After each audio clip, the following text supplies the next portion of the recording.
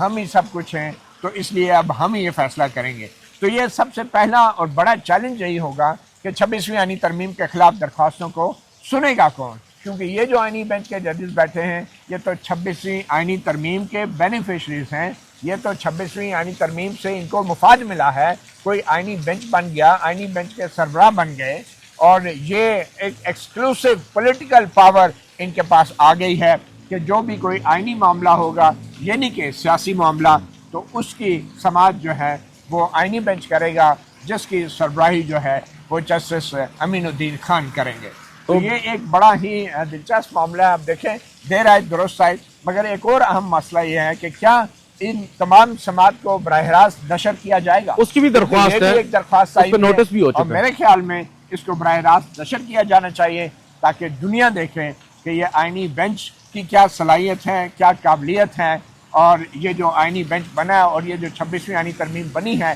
اس سے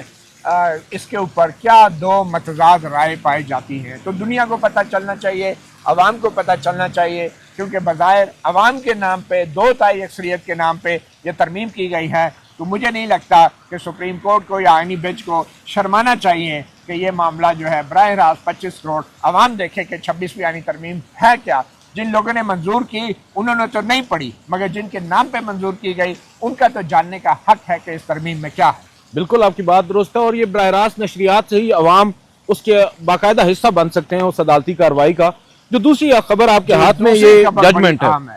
فوجی عدالتوں کے حوالے سے 7 مئی کو جب بھارت نے پاکستان پہ حملہ کیا تھا اور پاکستان نے بھارت کے 6 جہاز گرائے تھے، تو اسی روز ہی بڑی ہنگامی بنیادوں پہ سپریم کورٹ سے بھی ایک حلہ بولا گیا تھا. اور یہ حلہ اور حملہ جو تھا یہ کوئی جہاز تو نہیں گرائے، لیکن میں سمجھتا ہوں کہ یہ بنیادی انسانی حقوق پہ ایک بہت بڑا حملہ تھا. اور وہ حملہ یہ تھا کہ سپریم کورٹ کے آئینی بینچ نے کمرہ عدالت میں آ کے اچانک ہی یہ فیصلہ پڑھ کے سنا دیا کہ جو 9 مئی کے ملزمان تھے، جو سویلین شہری تھے جن کو فوجی عدالتوں میں سزائیں سنائی گئی ہیں، وہ سزائیں فوجی عدالتوں نے درست سنائی ہیں اور سویلین شہریوں کا فوجی عدالتوں میں ٹرائل کیا جا سکتا ہے. تو یہ وہ فیصلہ تھا، مختصر فیصلہ تھا، مگر اس میں ایک شرط بھی رکھی گئی تھی، اور وہ شرط یہ تھی کہ جتنے بھی یہ سزا یافتہ ملزمان ہیں ان کو فوجی عدالتوں کے فیصلوں کے خلاف ہائی کورٹس کے اندر اپیل کا حق دیا جائے گا، اور اس کے لیے حکومت اور پارلیمنٹ 45 دن کے اندر قانون سازی کرے گی. اور وہ جو تھا اس میں یہ بھی کہا گیا تھا کہ یہ جو سزائیں سنائی گئی ہیں یہ مشروط ہیں، یہ مشروط ہیں فوجی عدالتوں کی سزائیں ان اپیلوں کے فیصلوں سے جو ہائی کورٹ میں قانون سازی کے بعد ان کو حق ملے گا. جی ہاں، تو یہ مشروط کر دی گئی تھی. مختصر حکم میں اگر آپ کو پڑھ کے سنا دیتا ہوں، کیونکہ وہ پڑھنا اس لیے ضروری ہے کہ اب جو تفصیلی فیصلہ آیا ہے اس میں تھوڑے سے بدلے میری سرکار نظر آتے ہیں. یہ جو آئینی بینچ ہے اس نے مختصر حکم میں یہ کہا تھا کہ ان لوگوں کی سزائیں مشروط ہوں گی ہائی کورٹوں کے اندر سزاؤں کے خلاف اپیلوں کے فیصلوں سے مشروط ہوں گی، اور حکومت 45 دن کے اندر قانون سازی کرے گی. اچھا، اب تفصیلی فیصلہ جو آیا ہے اس کے اندر جو آئینی بینچ ہے وہ یہ لکھتا ہے کہ یہ جو اس میں لکھتا ہے کہ یہ جو اپیل کا حق دیا گیا ہے، اپیل کا حق کے اوپر جو سوال اٹھایا گیا تھا کہ اپیل کا حق ہونا چاہیے یا نہیں، اس سوال کا جواب اپیلانٹس کے حق میں دیا جاتا ہے، یعنی جو سزا یافتہ ملزمان ہیں جنہوں نے اپیلیں کرنی ہیں ان کے حق میں دیا جا رہا ہے اس سوال کا جواب۔ اور وہ حق میں کیا دیا جا رہا ہے، یہ تفصیلی فیصلے کے اندر وہ حق جو ہے نا تھوڑا نرم پڑ دیا۔ تفصیلی فیصلے میں لکھتے ہیں کہ subject to the need for statutory reform to provide an external appellate forum for civilian, یعنی تفصیلی فیصلے میں یہ لکھا آئینی بینچ کے سربراہ نے، آئینی بینچ نے، جسٹس امین الدین کی لکھی ہوئی ہے کہ یہ جو اپیل کا حق ہے یہ مشروط ہوگا اس ضرورت سے جو پارلیمان کو کہ پیش آئے گی، پارلیمان کو اگر ضرورت پیش آئی قانونی اصلاحات کے لیے، یعنی کہ اسٹیچوٹری ریفارم، یعنی قانون سازی کے لیے اگر ضرورت پیش آئی تو پھر یہ جو اپیل کا حق ہوگا یہ مشروط ہوگا۔ یعنی مختصر حکم میں کہا گیا کہ جو سزائیں ہیں جی وہ سزائیں مشروط ہوں گی اپیل کے حق کے فیصلے سے، جبکہ تفصیلی فیصلے میں کہہ دیا کہ جو اپیل کا حق ہے جو قانون سازی ہے وہ مشروط ہوگی اس ضرورت حکومت کی ضرورت سے، یعنی حکومت کو اگر ضرورت پڑی۔ تو یہ تھوڑی سی مجھے چال بازی نظر آئی ہے آئینی بینچ کی، اور لیکن دونوں پارٹ 45 دن تو کیا 135 دن گزر چکے ہیں۔ لیکن دیکھیں دونوں جو ہم نے یہاں پر سطریں پڑھی ہیں، ایک شارٹ آرڈر کا حصہ ہے، ایک تفصیلی فیصلے کا حصہ ہے، دونوں ہیں تو ایک ہی فیصلہ نا؟ نہیں، ایک ہی فیصلہ ہے لیکن دو مختلف باتیں کی جا رہی ہیں۔ شارٹ آرڈر میں تو انہوں نے کہہ دیا کہ سزائیں وہ مشروط ہوں گی، تفصیلی آرڈر میں کہہ دیا کہ جو اپیل کا حق ہے وہ مشروط ہوگا، حالانکہ اس کو الیبوریٹ کیا جانا چاہیے تھا یہاں پر۔ کیا جانا چاہیے تھا۔ اب دیکھیں اب اس سے ہوگا کیا، اب 133 یا 35 دن گزر چکے ہیں، جو فوجی عدالتوں کے سزا یافتہ ملزم ہیں وہ جیلوں میں پڑے ہوئے ہیں، ٹھیک ہے، ان کو اپیل کا حق نہیں مل رہا،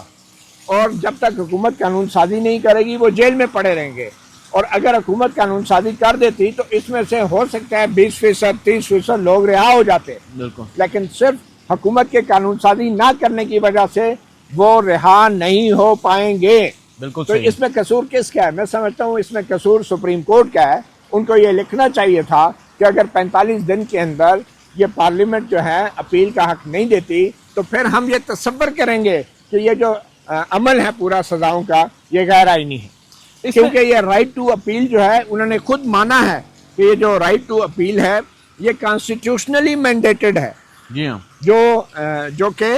کانسٹیٹیوشنلی مینڈیٹڈ ہے، اور جو ایک independent statutory right of appeal جو ہائی کورٹ کو کرنا ہے وہ کانسٹیٹیوشن کے تحت ہے۔ تو اگر ایک چیز کانسٹیٹیوشن کے تحت 45 دن کے اندر رائٹ ٹو اپیل دینا تھا اور حکومت نہیں دے رہی تو اس کا مطلب ہے وہ سزائیں بھی غیر آئینی ہے، لیکن سپریم کورٹ نے بھی سزائیں بھی آئینی قرار دے دی، اور پھر اپیل کا حق 45 دن کا جو ٹائم لائن تھا اس کو مینڈیٹری نہیں کیا، جی ہاں، اس کو مشروط نہیں کیا، اپنے فیصلے سے مشروط کرنا چاہیے تھا کہ ہمارا فیصلہ جو ہوگا وہ پھر بالکل بدل جائے گا اگر یہ رائٹ اپیل کا حق نہ دیا۔ تو اس لحاظ سے جو سپریم کورٹ کا پرانا فیصلہ تھا وہ بالکل درست تھا، اور اس کی ایک بڑی وجہ یہ تھی کہ اس میں رائٹ آف اپیل نہیں دیا گیا تھا جس کا آئین کے تحت تقاضا کیا گیا تھا۔ اس میں ایک چیز اور بڑی انٹرسٹنگ ہے کہ جو اپیلانٹس جن کا حوالہ یہاں پر دیا جا رہا ہے، جو بیسیکلی سزا یافتہ لوگ ہیں فوجی عدالتوں سے، انہوں نے باقاعدہ طور پر کی اپیل کا حق نہ ملنے پر توہین عدالت کی درخواستیں بھی دائر کر رکھی ہیں، اسی وجہ سے کہ 45 دن تو چھوڑیں 135-40 دن ہو چکے ہیں، ابھی تک وہ حق نہیں دیا گیا، اور اب سپریم کورٹ نے، میں تو کہتا ہوں ایک طرح سے ریسکیو کر دیا ہے گورنمنٹ کو، اور انہیں ایک اور موقع دے دیا ہے کہ اگر انہیں ضرورت پیش آئے، اور ٹون ڈاؤن بھی آپ کی بات درست ہے، آپ نے رائٹلی پوائنٹ آؤٹ کیا، اس کو ٹون ڈاؤن کر کے کہہ دیا گیا کہ اب ان کی ہی یہ ایما ہے، ان کی ہی اگر ضرورت ہے، اگر انہیں پیش آ جائے تو وہ اس میں ترمیم کر دیں۔ ٹھیک ہے، اور اس میں جو تیسری سب بڑی آج افسوسناک میں تو کہوں گا، اب نے اس سے قبل ایک کیس دیکھا تھا ٹیریان وائٹ کا، اس کا حوالہ میں اس وجہ سے دے رہا ہوں کہ جج ایک ہی ہیں۔ آپ کو یاد ہوگا جسٹس ارباب محمد طاہر صاحب اس مقدمے میں اس بینچ کا حصہ تھے جس بینچ کے سامنے مقدمہ آیا تھا ٹیریان وائٹ کا، اور انہوں نے اسے ناقابل سماعت قرار دے دیا تھا، یہ کہہ کر کہ ٹیریان وائٹ جس کے حوالے سے یہ کیس ہے وہ تو اس مقدمے میں عدالت کے سامنے ہے ہی نہیں۔ اور اب آج عمران خان اور بشرا بی بی کے حوالے سے ایک درخواست اچانک سے پاپ اپ ہوتی ہے، ایک درخواست گزار ہے جن کو کوئی نہیں جانتا، گمنام ہے، بظاہر وہ کوئی شہری ہوگا، شہری ہیں، گمنام ہیں، اچھا نہیں نام تو ہوگا. نہیں میرا مطلب کہنے کا کہ ان غیر کو معروف جانتا ہو. غیر معروف ان کو جانتا کوئی نہیں ہے, ان نے دیکھا کسی نے نہیں ہے. ایون ان کے وکیل صاحب بھی میڈیا سے بات کرنے سے کترا رہے ہیں. وہ صاحب آتے ہیں, درخواست دائر کرتے ہیں, یہ ظاہر کرتے ہیں کہ وہ عمران خان صاحب کے فالوور ہیں. پاکستان تحریک انصاف, جب میں نے اس کو تھوڑا سا فالو کیا تو معلوم ہوا پاکستان تحریک انصاف نے نہ صرف ان سے اظہار لا تعلقی کیا درخواست گزار سے, بلکہ ان کی مذمت کی اس درخواست کی, جس میں انتہائی غیر مناسب قسم کی لینگویج ہے, اور ان کو اپنی اہلیہ کے ساتھ ملنے کی استدعا کی جا رہی ہے کہ انہیں ملنے کی اجازت دی جائے. ان کا حق ہے, جو جیل رولز ہیں ان کے مطابق اس حق سے انہیں محروم رکھا جا رہا ہے. اب ارباب محمد طاہر صاحب نے نہ صرف اس پر سماعت کی ہے سر, ہم تو توقع یہ کر رہے تھے کہ ایسے جو فریولس لٹیگیشن ہوتی ہے اس پر عدالتیں نوٹس لیتی ہیں, سخت نوٹس لیتی ہیں, جرمانے عائد کرتی ہیں. انہوں نے جرمانہ تو چھوڑیں, انہوں نے ان درخواست گزار کی درخواست پر نوٹس جاری کر دیا اور 30 تاریخ بھی دے دی کہ 30 تاریخ کو آپ جو ہے وہ فری کین سے انہوں نے جواب مانگ لیا, جو بیسیکلی انتظامیہ ہے, گورنمنٹ ہے, ادارے ہیں. اور ساتھ ہی نے کہا ایشو کیا ہے, آپ بتائیں نا. ایشو یہ ہے کہ عمران خان صاحب سے ان کی اہلیہ کی ملاقات کروائی جائے اکیلے میں, پرائیویٹلی. اچھا, اور ازدواجی تعلقات کے حوالے سے. اور اس میں بات یہ ہے کہ سر نہ تو آپ کا کوئی تعلق, اب جج صاحب کی جانب سے یہ تک نہیں پوچھا گیا کہ آپ کا لوکس اسٹینڈ آئے کیا ہے, آپ یہاں پر کس کی بیس پر, کس بنیاد پر آئے ہیں. یا تو عمران خان صاحب نے آپ کو بھیجا ہو, یا بش بی بی نے آپ کو بھیجا ہو, یا ان کی سیاسی جماعت نے آپ کو بھیجا ہو, یا آپ متاثرہ فریق ہو ون وے اور دی ادر. یہاں پر آپ کا کوئی تعلق نہیں ہے. آپ نے الٹا انہی کی درخواست کو انٹرٹین بھی کر لیا اور پھر نوٹس جاری کر کے فیصلہ دے دیا, اور فیصلے میں بھی آپ پٹیشنر لکھ رہے ہیں عمران خان صاحب کو. یعنی عمران خان صاحب کا بھی آپ وہاں پر ایک بلنڈر آپ سے ہو گیا, آپ ان کا ذکر کر رہے ہیں کہ وہ آئے ہیں آپ کے پاس ریلیف لینے کے لیے. تو آپ کیسے دیکھتے ہیں کہ ایک جج صاحب جو 1 سال پہلے ایک بڑا سٹینڈ لیتے ہیں, اس کے بعد پھر انہیں بہت ساری مشکلات بھی فیس کرنا پڑتی ہیں, 6 ججز کے خط میں بھی یہ شامل ہوتے ہیں, اور پھر آج اتنا بڑا یو ٹرن کہ وہ اسی طرز پر ایک اور درخواست آتی ہے اور اس پر بالکل ہی مختلف نوعیت کا فیصلہ دے دیتے ہیں. عدیل, میں سمجھتا ہوں کہ یہ حکومت کا, ہماری عدلیہ کا, درخواست گزاروں کا, سرکار کے وکلاء کا یہ گھٹیا پن ہے. یہ بلو دا بیلٹ ہے, اور یہ تسلسل ہے اس گھٹیا پروپیگنڈے کا, جو پروپیگنڈا عدت کے حوالے سے جو ایک کیس کیا گیا تھا اس وقت سے جاری ہے. یہ ایک بہت ہی گھٹیا اس کے اندر ایک پہلو ہے, اور میں سمجھتا ہوں کہ ججوں کو اس گھٹیا حرکتوں کا حصہ نہیں بننا چاہیے. یہ تو مجھے جسٹس ارباب طاہر نے جس طریقے سے اور جس سنجیدگی سے اس شاعری کو سنا اور پھر نوٹس بھی جاری کیے ہیں, مجھے تو حیرانگی ہے کہ کیا جسٹس ارباب طاہر اپنے گھر نہیں جاتے ہوں گے؟ کیا ان ججوں کی اپنی بیویاں بچیاں نہیں ہیں؟ کیا ان کی بیگمیں ان سے پوچھتی ہیں کہ آج آپ نے فلاں ملزم کے ازدواجی تعلقات کروائے ہیں کسی شاعری کے کہنے پہ؟ اب دیکھیں, یہ درخواست اگر عمران خان دیتے تو یہ ان کا رائٹ تھا کہ بھئی میری وہ بیگم ہے, میں ان سے ملنا چاہتا ہوں. تو کیا یہ ضروری ہے کہ عمران خان درخواست میں لکھیں کہ میں ازدواجی تعلقات بنانے چاہتا ہوں؟ اور کیا جسٹس ارباب طاہر جیسے جج کو ان کو ایسا شرمناک کارروائی کرنی چاہیے؟ کیا ان کو یہ نہیں چاہیے کہ بھئی آپ کون ہوتے ہیں بطور شہری؟ کل عدیل صاحب آپ یا میں درخواست ڈال دیں کہ جسٹس ارباب طاہر صاحب جو ہے نا آج وہ گھر جائیں گے اور وہ ازدواجی تعلقات قائم کریں گے. یہ اب کس اور کیا مثال دے عدیل, بتائیں نا آپ مجھے. کل کوئی شہری درخواست ڈال دے کہ فلان جج صاحب جو ہیں اپنی اہلیہ کے ساتھ ازدواجی تعلقات جو ہیں آج کی تاریخ میں حکم دیا جائے ان کو, کیونکہ اب تو ججوں کے خلاف بھی حکم آ رہے ہیں نا, پھر یہ حکم بھی آ سکتا ہے. تو مجھے تو افسوس ہو رہا ہے کہ جسٹس ارباب طاہر جیسا بندہ جو شکل اور صورت سے بظاہر آپ دیکھیں بڑے سوبر لگتے ہیں, اور انہوں نے ایک راہ چلتے کی درخواست پہ جناب نوٹس جاری کر دیے ہیں, جبکہ عام درخواستیں وہاں پر فکس نہیں ہو رہی. ایک سابق وزیر اعظم کو جو ہے وہ ازدواجی تعلقات قائم کرنے کے لیے اپنی اہلیہ جو قید میں ہے ان سے ملاقات کیا موقع دیا جائے, مطلب ایک عام شہری کی درخواست پہ. اب جج ارباب طاہر صاحب یہ حرکتیں کریں گے, یہ حرکتیں تو عدت والے جو جج تھے جو نیچے بیٹھے ہوئے تھے, سیشن جج یا کوئی سول جج جو ہے اس کو بھی شرم آ جاتی ہے. مطلب وہ بھی پوچھتا ہے شاعری سے کہ بھائی تم کون ہو؟ میاں بیوی کے درمیان ایک انٹیمیٹ ریلیشن شپ ہے جو ایک شرع کا مسئلہ ہے, آپ کون ہو بیچ میں درخواست ڈالنے والے؟ آپ کا کیا تعلق؟ ایسی درخواستوں کی حوصلہ شکنی ہونی چاہیے. ارباب طاہر جج صاحب سے پوچھنا چاہیے بھائی آپ کون ہوتے ہو اس معاملے میں, جب پٹیشنر خود نہیں آ رہا جو کہ ایکیوزڈ ہے یا ملزم ہے جو قیدی ہے.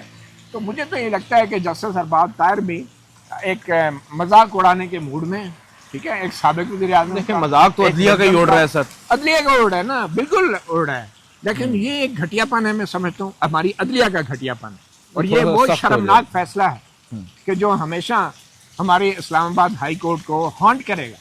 اور جج ارباب طاہر کو بھی ہانٹ کرے گا۔ بالکل اب اس سے زیادہ کیا کہہ سکتا ہے کوئی؟ نہیں، اس سے زیادہ کہنا بھی نہیں چاہیے۔ اچھا، اس میں ایک اور جو آخر میں جسٹس طارق محمود جہانگیری صاحب کی جانب سے ایک ارلی ہیئرنگ کی درخواست دائر کی گئی ہے، جو کہ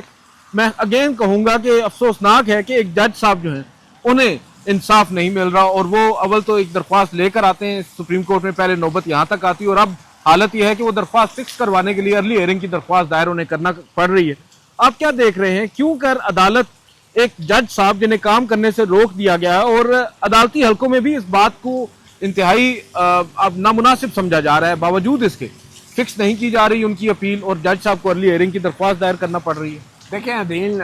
یہ ارلی ہیئرنگ کی درخواستوں کا جو کلچر ہے نا، یہ تو خود ایک، میں سمجھتا ہوں ایک تماچا ہے ہماری عدلیہ کے منہ پہ، کہ لوگ درخواستیں اس لیے ڈالتے ہیں کہ ان کو لگوانے کے لیے الگ سے درخواست ڈالی جائے، الگ سے اسٹیمپ پیپر کے ٹکٹ لیے جائے، الگ سے وکیل کیے جائے، الگ سے انہیں فیس دی جائے، الگ سے وکیل کے ہوٹل کا خرچہ دیا جائے، اور مدعا کیا ہے جی درخواست جلدی لگا دے سر۔ اور پھر القادر ٹرسٹ کیس میں جو سزاؤں کی معطلی کی درخواستیں ہیں،